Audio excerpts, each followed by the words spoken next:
Just like people, other animals, plants, organisms have a defense mechanism against invading pathogens, and bacteria are no different. Bacterial defense mechanisms are essentially mechanisms to disable any invading genetic material. So this might be genetic material from a virus, it might be from another bacterium. We talked about how bacteria can pass genetic information through conjugation. They can take it up in the environment, and they can also be infected by a virus. Now, we could consider a conjugation scenario as sort of an invasion, a pathogen that is passing on genetic information, although that may not actually be the intent. Conjugation and transformation evolved as mechanisms to increase genetic diversity. But that doesn't mean that the DNA is always helpful or always useful, especially in the form of a virus, where the goal is to deactivate the cell, take over the cell, and propagate its own genetic material. So bacteria have evolved a couple of different mechanisms. The two that we are going to talk about in this chapter are restriction endonucleases and CRISPR. A restriction endonuclease is an enzyme that works to cut DNA at very specific and precise locations. And so what we mean is that the endonuclease will target a sequence that is unique to the specific endonuclease that is cutting. And it is going to cut at those locations where the sequence exists in the genome. And it has to be the exact sequence, can't be any different. And in order to fully disable the genetic material, it's got to cut both sides. So restriction enzymes are produced by bacteria to recognize specific sequences. Now, this is probably evolved to recognize sequences that are common for infection in bacteria. And when the bacteria cut up these fragments of DNA, we produce what we call restriction fragments. So these are fragments of that broken up DNA. Bacterial endonucleases are cutting up DNA. So how do they avoid cutting up their own? Well, bacteria have specific modifications that they can make to their DNA to protect their own DNA from being modified. So each bacterium will have a particular type of modification that it recognizes as its own. And so if a piece of a piece of DNA comes in that doesn't have those specific modifications at those restriction sites, then that DNA can be cut up. Now, we haven't talked about modifications to DNA structure yet, but one of the common modifications is to add a methyl group or a CH3 to a DNA strand. And what this does is it blocks any enzymes that might be coming in. So it might block transcription factors, it might block restriction endonucleases depending on the organism. So they actually have built-in mechanisms to protect their own endonucleases digesting their own DNA. So many mechanisms that we find in bacteria have been commandeered for our own purposes, for use in the biotech industry and for studying genetic systems. Restriction endonucleases are no different. They've been used in molecular biology laboratories for a very long time because it was recognized that since their sequences are unique and precise, and each genome has different endonuclease sites, it could be used as a tool to cut up DNA on purpose. And then we realized that most of these restriction enzymes cut in such a way that you can actually link two pieces of DNA together. So we use restriction endonucleases for several different things. One of the things that we use it for is for DNA fingerprinting, which we'll do in lab on kind of a very basic scale. Another thing that we use it for is for inserting genes into a plasmid. So remember that a plasmid is a small circular piece of DNA that is transferable between bacteria. And because they're transferable, we use them quite often to transfer genes that we are interested in. And we can cut both the plasmid and our gene with restriction endonucleases. And if we cut them with the same one, they'll make what we call sticky ends. Now, these are ends that are cohesive to one another because they have complementary bases. And they have complementary bases because they are cut by the same enzyme.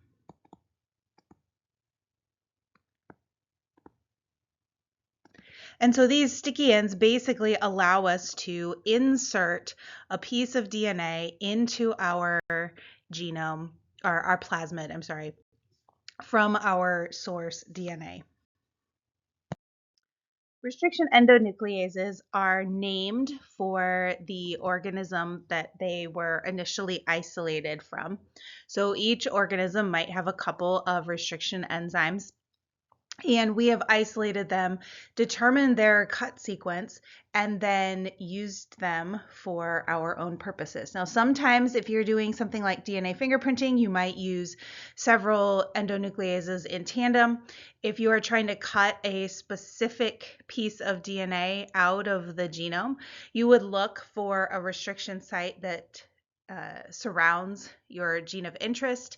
And then the restriction site itself is going to provide some different reasons that you might use it. So there are a couple of different types of ends that we can make on our cut piece of DNA. I'm going to skip down here to the ALU1, the blunt end. A blunt end means there's no cohesive sticky end, and we've just broken a bond between a covalent bond between two base pairs, the same base pair on the top and the bottom. Now, these ones cannot be used for inserting into a genome because there's no cohesive end. And so you might use this one to just knock out a gene, cut up a gene in an organism. But most often we use these cohesive ends. And if we look at this first one, HIND3, you'll notice that we have a sequence AAGCTTA. And on the bottom, we have AAGCTTA. This is called a DNA palindrome.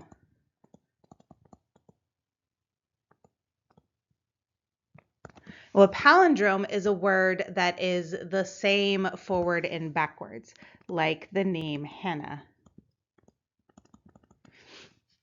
So if we look at the DNA palindrome, you'll probably recognize that this, on a single strand, the same sequence is not the same forward and backwards. But if we look at the opposite strand, the complement of that sequence is the palindrome. So we need two strands for a DNA palindrome. So on one strand, we've got the AAGCTT. On the other strand, backwards, the opposite strand, AAGCTT. Oh, remember from Biology 101 that A always pairs with T, C always pairs with G. And we'll get to our DNA structure in our next chapter, but hopefully you remember that for now. So our restriction enzyme works to cut the covalent bond between our nucleotides.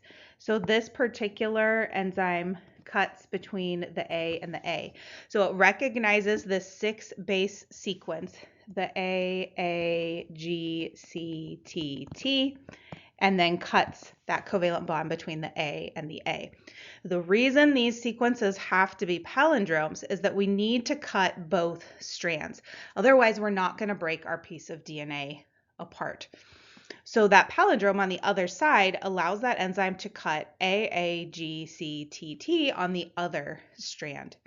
And when this happens, when we break both of those covalent bonds, our hydrogen bonds that exist between our strands are going to pull apart because hydrogen bonds are attractions, not sharing of electrons. And so they pull apart. And so now we have these ends that are complementary that could come back together. But if we have cut another piece of DNA with the same restriction enzyme, now we have the same sticky end or cohesive end, and we can use that to fit our new piece of DNA into that cohesive end. So here is an example of a restriction enzyme cut with sticky ends. This is the restriction enzyme EcoR1. EcoR1 comes from E. coli, and R1 indicates which enzyme from E. coli. EcoR1 recognizes the sequence GAATTC, and the palindrome on the other side, GAATTC, in the opposite direction. EcoR1 cuts a bond between the G and the A on both strands. So if we look at this sequence here, there are two restriction sites, GAATTC, GAATTC. And so if we cut between the G and the A, we are going to break those covalent bonds between the G and the A, which forces the hydrogen bonds between the other complementary base pairs to pull apart. And so now we have a fragment that has sticky ends on both sides. So that fragment will come out. We could cut a piece of our DNA of interest, the gene that we want, and mix them together, and many of them will come together with our new gene in its place. In place of that fragment that we cut out. So what we would do is cut our, let's say we have a plasmid and we have our gene of interest. We would cut them separately and then mix them together. And then hopefully they ligate or come back together. Ligation is the actually forming of the bonds between the backbone of the DNA. So bringing those nucleotides back together. So one of our common uses for restriction enzymes is to insert a piece of DNA into a plasmid to insert it into another organism. We can also use it simply for isolation, to isolate a gene from a genome. And then from there, we could do something called PCR, or polymerase chain reaction. This is essentially DNA replication in a test tube. And we do this to make copies, to make mini copies of our piece of DNA. Now, there are a few more uses. We'll talk about them as we move through the semester. One of the common uses is for DNA fingerprinting, for comparing DNA sequences. So identical sequences should have identical restriction sites and identical restriction patterns. So if I were to take a sample of my DNA and cut it, let's say with EcoR1, any cell from my body should have the exact same pattern, but you might have a different pattern. And so if we take your DNA and cut it with EcoR1, you should have a different restriction pattern. And this is because there are places in our DNA that have slight variations in the genome. And these are changes that don't really affect anything. They're not necessarily in the middle of a gene, they're somewhere else. And they're just variable regions. People just have these variable regions. And so you would look at these variable regions, cut them with one or more restriction enzymes to give a particular pattern. And that pattern will be unique to you or me for those restriction enzymes. And so we can compare the different restriction length patterns from across a variety of different individuals. So these little regions that contain variations are going to vary among populations, and they're going to vary among people. And so we can use this to identify individuals. So this is often used in forensics to identify bodies, to identify suspects. You can also use this in paternity. So if you can compare the mother's DNA, the child's DNA, you can see which regions come from the mom, and then any other regions should come from the true biological father. DNA fingerprinting, it makes use of what we call RFLP. These are restriction, fragment, length, polymorphisms. So polymorphism means a difference. Morph means shape. Poly means many different shapes. So these are restriction fragment lengths that differ because of sequence changes in the nucleotide of the DNA. So we sometimes call this DNA RFLP, DNA restriction fragment length polymorphisms, and this is the basis for our fingerprinting. Bacteria have another defense mechanism called the CRISPR-Cas system. And the CRISPR-Cas system is a really cool mechanism that bacteria have evolved, and it basically gives bacterial cells a memory. So kind of like your immune system has a memory. When you are exposed to the flu, your body mounts a response, and part of your immune system has a mechanism to remember that infection. So if you are infected by the same strain or a very similar strain of the flu, your body recognizes it really quickly as something that it's encountered before and can mount an immune response much more quickly than if you are being exposed for the first time.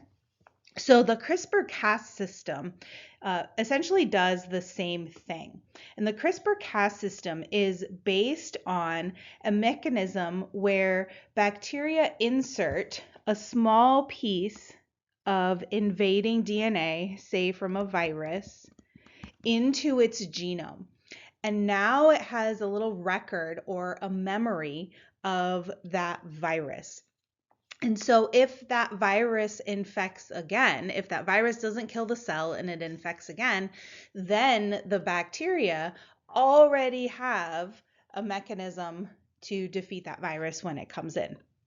And then, of course, this can be passed on by vertical gene transfer as well. So any virus information that is inserted into a parent cell will then be passed to its offspring. So the general mechanism here is that a virus infects a cell, and then the bacterial cell cuts up the DNA, just like it would for restriction enzymes, but it takes it a step further. And that foreign DNA is inserted into a specific region in the cell called the CRISPR array.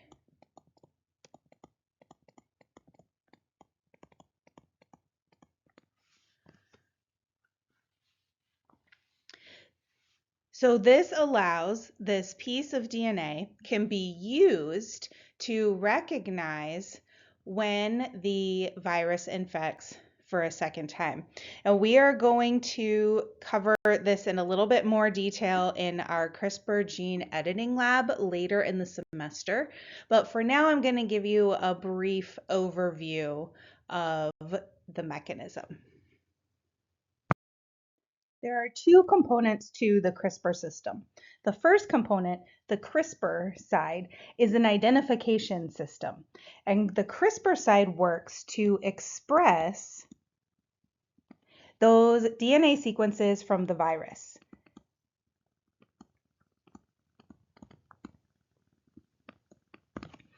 And it does that by expressing them as RNA. This RNA then acts as a target to identify virus sequences that have come in. So we're going to express this RNA, and then we're going to target viral RNA or DNA using this little piece that the bacteria has made from its collection of viral DNAs. And then the second part, the Cas part, is an endonuclease. And that endonuclease is going to cut up the targeted viral sequence. So let's talk about how this works. The first part is the CRISPR array. CRISPR stands for clustered, regularly interspersed, short, palindromic repeats. Now, that's a whole lot to say, but basically what it is telling us is that there are palindromic repeats, and we know what those are from our restriction enzyme discussion. Those palindromic repeats are found in this CRISPR array region, and they are essentially just sequences that are at the moment acting as a placeholder. And in between those, we have bits of DNA from the virus. So these spacer sequence, sorry, not the spacers, the palindromic repeats are clustered together in a specific place in the genome. Regularly interspersed means that we find them along the genome. And interspersed in between those palindromic repeats are what we call spacer DNA. Now this spacer DNA is the bacteria's record of previous infection.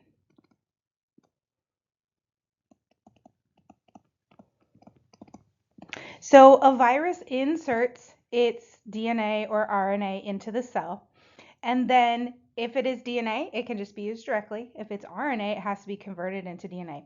But let's assume that it's DNA, and we'll just take out a step. That viral DNA is then inserted in between these palindromic repeats. So we have an identifying region of these palindromic repeats, and interspersed in between the repeats are these little records of viral infections. And so in this image here, we've got the blue virus, we've got the red virus, and we've got a black virus sequence. So now the cell can use this to identify new viruses that come in. So what it does is it copies these previous virus DNA infection sequences. It copies them, those viral sequences, into RNA. And that RNA molecule, that RNA copy, is going to be expressed kind of at a low level all the time, so that if a cell becomes infected by a bacteriophage again, then it can identify it really quickly and break down the virus DNA. Now that is where the Cas system comes in. So before we get into the Cas system, let's talk about the general process of the CRISPR-Cas system altogether. So first is adaptation. So this is where a virus has infected a cell. The cell has identified the virus and inserted that viral sequence into the CRISPR array. So adaptation is basically where we make our record. We make note, or the cell makes note of what virus sequence has currently or previously infected the cell. And then it inserts that little piece of DNA in between the palindromic repeats. Now, nearby those palindromic repeats are a set of genes called the Cas genes. And what's going to happen here is that the bacteria is going to express both the RNA from the virus infection and these Cas genes. And remember that these Cas genes are an endonuclease, or a set of genes that are going to act as an endonuclease. So then now that we have the gene, our bacteria is going to express a piece of RNA, that is all of these little virus pieces of DNA followed by the palindromic repeats. And then it's going to cut up those palindromes. And so what we're going to have are palindrome DNA attached to our infectious DNA, the DNA from the infection. So the light blue here is the palindrome, and the dark blue is our gene. And we had our red gene as well. So we've got the palindrome with our red gene, and then we also had that black gene. So we've got the blue palindrome with our black gene. And so this step, when our bacterial cell expresses these palindromes with the viral sequence, is going to then allow the Cas system to target incoming viral infections. So now let's say that this red virus attacks the bacterium again. Well, since we have these little pieces of palindromic DNA along with our viral sequences, the cell recognizes this already. So the last step is the interference step. This is where our RNA molecule, our RNA with the palindrome, recognizes the invading sequence, and then those Cas endonucleases cut up the viral gene. So let's take a look at this CRISPR-Cas system. So from the previous slide, we have our tracer RNA. Now that tracer RNA is made up of the palindrome sequence. And because of the palindrome sequence, this allows the tracer RNA to fold back on itself to make this hairpin. And then on the other side, we have our viral RNA that is being expressed from our record of that virus's previous infection. So now we've got our RNA molecule that is basically going to monitor the DNA that comes in and look for a sequence that it recognizes based on being the complement for this RNA. So the second part is the Cas system, and together they make the CRISPR-Cas complex. So that hairpin that we were just looking at helps the guide RNA to bind to the Cas9 protein. Now remember that Cas9 is an endonuclease. So now we have our tracer RNA that is attached to the Cas9 system. We've got that CRISPR RNA, which acts as a guide to the sequence that we are looking for. And so now together they are a system to identify and disable an invading bacteria. An invading virus. So as sequences come into the bacterium, a virus attacks it, inserts its DNA into the bacterial cell. Now, this guide CRISPR RNA can lead the Cas system to the gene that is now entered. And when it finds it, it binds it based on complementary base pairing to that RNA sequence. And since Cas is an endonuclease, Cas9 cuts that foreign DNA. And so our invading DNA is now inactivated. A little bit later in the semester, we are going to do a lab that is a CRISPR editing lab. And when we get to CRISPR gene editing in lab, we will talk about how we take this idea of the CRISPR-Cas system one step further to not only identify and cut our DNA, but actually use it to insert a sequence that we want. Essentially making an edit to our cut sequence.